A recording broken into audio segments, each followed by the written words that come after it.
गौर से देखिए, अपनी छत पर जाकर देखिए, आपकी आंखें भर आएंगी। सारा देश ये देखकर अभिभूत है, भावुक है कि उनके चुने नुमाइंदे, उनके नेता हाथ उठा उठाकर, चिल्ला चिल्लाकर इस बात पर लड़ रहे हैं कि मैं करूंगा देश की सेवा, मैं करूंगा काम गरीबों के लिए।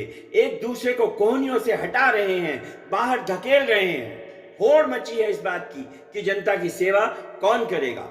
जिन्हें मासिक तनख्वाह मात्र 70,000 मिलने वाली है, वो 25-30 करोड़ में बिक रहे हैं। राजनीतिक पार्टियों में खलबली मची है।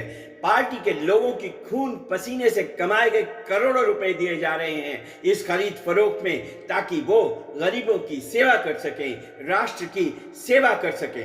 कल ये मध्य प्रदेश में हुआ था, आज राजस्थान में हो रहा है। एक लहर उठी है, धीरे धीरे ये व्यापक रूप से सारे देश में फैल जाएगी। करोड़ों में बिकने वाले ये राजनेता अब किसी को भूखा नहीं रहने देंगे। ये हर किसी को छत देंगे, रोटी और कपड़ा देंगे। ये आदर्श भारत बनाएंगे। इन्हें सत्ता की भूख है, क्योंकि अगर ये सत्ता में नहीं आए तो देश इनकी सेवाओं से वंचित रह जाएगा।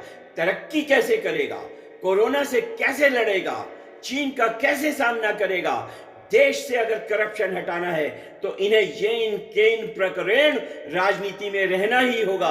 भले ही हजारों पाने वालों पर करोड़ों खर्च हो रहे हैं, भले ही घूसखोरी, चोरी और सत्ता का लालच आकाश छू रहा है, इन सब देशभक्तों को जो सिवाय राष्ट्र हित के और कुछ नहीं सोचते, उन्हें नेता की नौकरी देनी ही होगी। इन्हें एयर कंडीशन बंगले चाहिए, इंपोर्टेड कारें और नौकर चाकर चाहिए। ये सब इसलिए ताकि ये शांति से, ठंडे दिमाग से हम गरीबों के बारे में सोच सकें, हमारा उद्धार कैसे हो इस बात पर माथा पच्ची कर सकें। उसके लिए इनका सत्ता में रहना जरूरी है। चीफ मिनिस्टर को अपने ही विधायकों पर यकीन नहीं है। वो उन्हें बसों में, रिजॉर्ट्स में छुपाए दौड़ाए जा रहे हैं कि कहीं वो बिक न जाएं। लेकिन हमें इन विधायकों पर पूरा यकीन रखना है। हमें यकीन है कि जैसे ही सौदा हो जाएगा, ये हमारी सेवा में जुट जाएंगे, दिन रात पसीना बहाएंगे। बेचारे कितनी मुसीबतें झेलकर, कितनी तिकड़में लगाकर इसलिए सत्ता में बने रहना चाहते हैं ताकि ईमानदारी से, पूर्ण निष्ठा से ये हमारी सेवा कर सके। ये तो शुक्र है, देश हमारे मिलिट्री के जवानों के कारण सुरक्षित है और इकोनॉमी इकोनॉमिस्ट के हाथों। और ये सब तब तक सुरक्षित नहीं होंगे जब तक हमारी राजनीति में वो सब विधायक बसों से उतरकर होटलों से बाहर नहीं आ जाएंगे। धन्य भारत देश, धन्य हमारे नेता।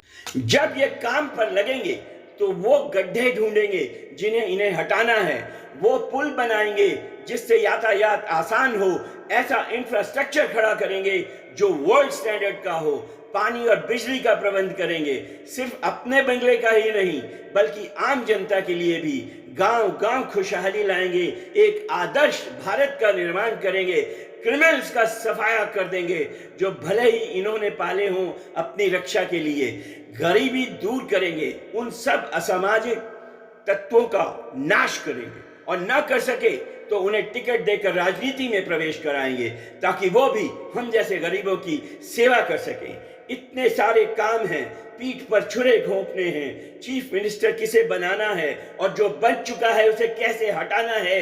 कितने काम हैं हमारे 70,000 महीने की सैलरी पाने वाले राजनेताओं के पास। आओ चलो इनका भार हल्का करें, चलो हम इनके लिए फंड इकट्ठा करें। आफ्टर ऑल हमारा उज्जवल भविष्य इन्हीं के हाथों में है। इनकी भलाई के लिए मुझे पैसा भेजिए ताकि मैं उसे लेकर भाग जाऊं। ऐसे ही तो कई कर्मठ लोगों का भविष्य उज्जवल हुआ है। अगर आपको मेरी ये मदारी वाली टोन अच्छी लगी हो तो लाइक कीजिए और सब्सक्राइब कीजिए।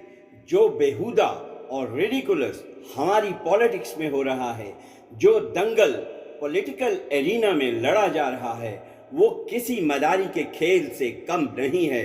इसलिए मेरी टोन भी उतनी भौंडी और भद्दी है जितना ये खेल। इतिहास मैं इतिहासकार की आवाज में ही कहूँगा। धन्यवाद, नमस्कार, जय भारत महान।